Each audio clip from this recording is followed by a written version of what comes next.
салом тамошобинони гиромӣ, хуш омадед ба ютуб канали Ватан Синема.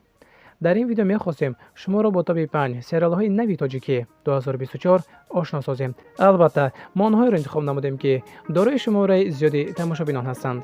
агар шумо бо мо ҳастед, пас оғоз мекунем. рафтем. сериоли аввале ки мо дар бораи он ҳарф хоҳем зад ном гирифтааст Муродҷон 2. қисми якими он рӯзи 3 марти соли 2024 барои экран баромад, ки албатта дорои мухлиси зиёд гашт.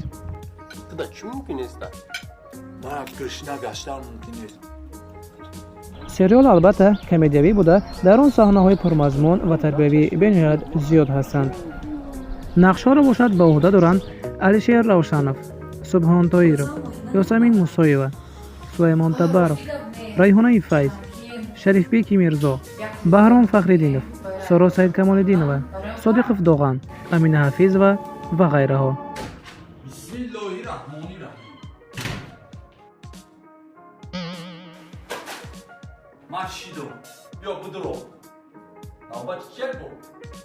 ҳанӯз ду қисмати сериол рӯи экран баромадааст ва ба навор гирифтани сериол идома дорад. ин сериолро ҳатман тамошо кунед, чунки аз тамошояш шаб то рӯз хоҳед хандид.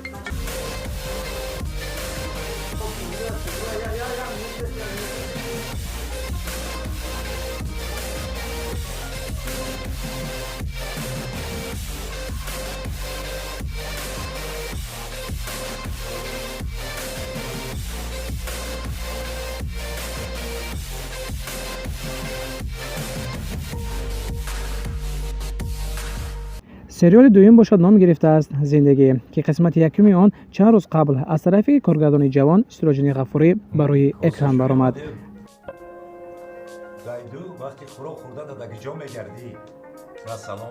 сериол драмавӣ буда, дар он саҳнаҳои комедиявӣ бениҳоят зиёд аст.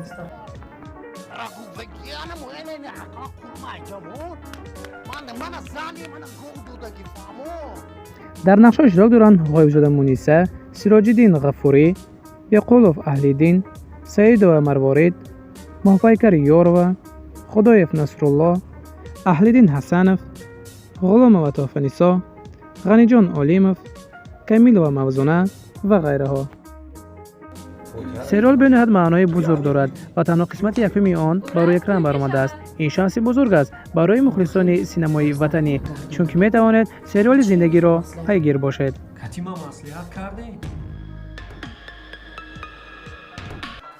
сериоли дигар ном гирифтааст Хушомонҳо. албатта онро инчунин скетч низ мегӯянд. имрӯз ки соқии чаман наргиси маст аст, имрӯз ки соқии чаман наргиси маст аст, булбул шуда гӯяндаву гул доира даст аст, булбул шуда гӯяндаву гул доира даст. О булбул, Раст. даҳанат гарм шуд. ту чӣ шах шуда истоди? оруфтанги?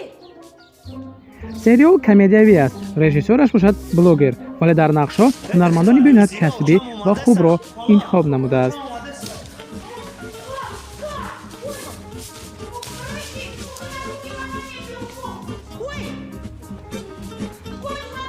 нақшҳои асосиро ба уҳда доранд Моҳпайкар Ёрова, Зулфия Содиқова, Илҳом Фозилов, Гулмираи Аҳрор, Манзура Саидова ва ғайраҳо.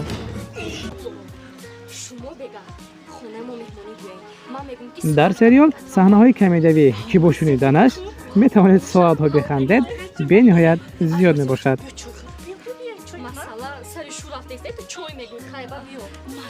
ҳамун турсият қатику безорум карди. ҳо меган ку нодида дид? Что? ҳатман сериоли Хушомонҳоро пайгир бошед, чунки аз тамошояш лаззат хоҳед бурд.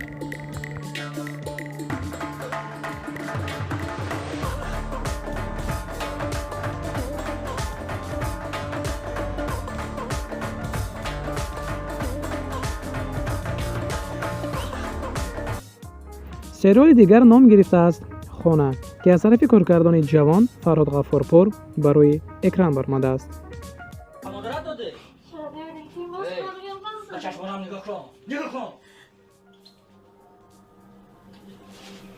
сурат мегирӣ? сурат мегирам. سریال خانه معنا و محتوای بین‌نهایت بزرگ دارد و از زندگی امروزه ما گرفته شده است.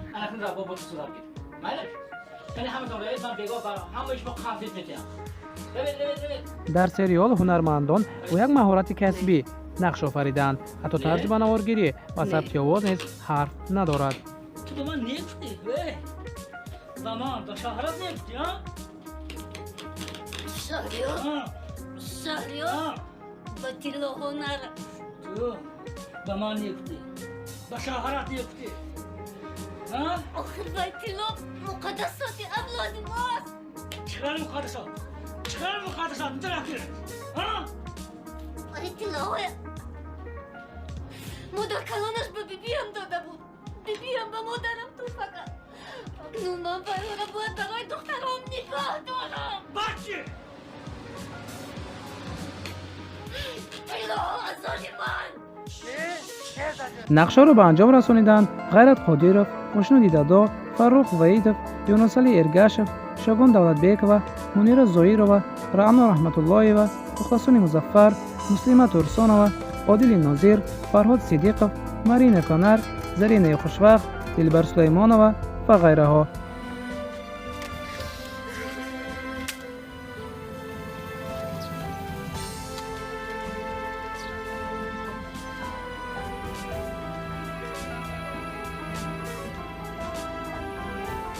ناگفته نماند که سریال خانه در سال 2024 یگانه سریالی می باشد که هر هفته در وقت و ساعت معین در یوتیوب کانال کینوخانه پیشنهاد هواداران می گردد. نمیخوای جواب گردانی؟ بعد از این من هم به تو باور کرده نمیتوانم. اکنون اگر دایر و معنا و محتوای سریال حرف زنیم باور کنید ساعتها کمی خواهد کرد. برای همین هر چه زودتر داخل یوتیوب کانال کینوخانه شده سریال خانه را تماشا کنید.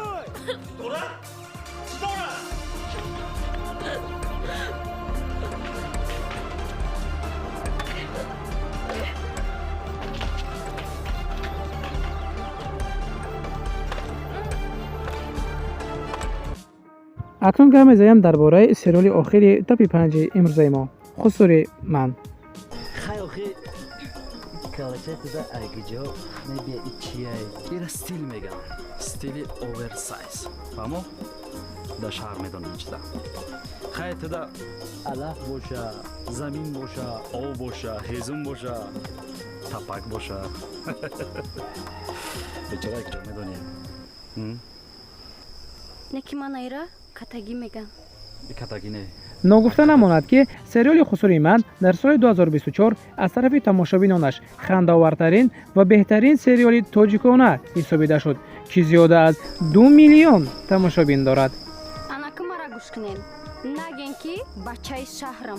نگین که با پول همه چیز خریده میتونین. یا نمود گپ نزنین که کلبتم ما ده حق شما سوخته مردیستم. ایروی نقش ها رو باشد چهره های شناخته و اینچنین چهره های نو به عهده گرفتند از قبیل نصرالدین نوریدینов، قربان صابر، نبی جان پیرمتov، گلنازه خوجایeva، امینه حفیظova، مدینه کریمی، سلیمان سفرov، سنگلی بوریев، سراج الدین غفوری، جمیله نظرova، نادیره مزیتova، مریم علیمزاده، سونات شریپов، عزیزجان سیفالله، پرویز اشارov و دیگران. باور کنید در این سریال اکتورها چنان شده هستند که می توانیم ساعتها درباره خود اکتورها حرف زنیم.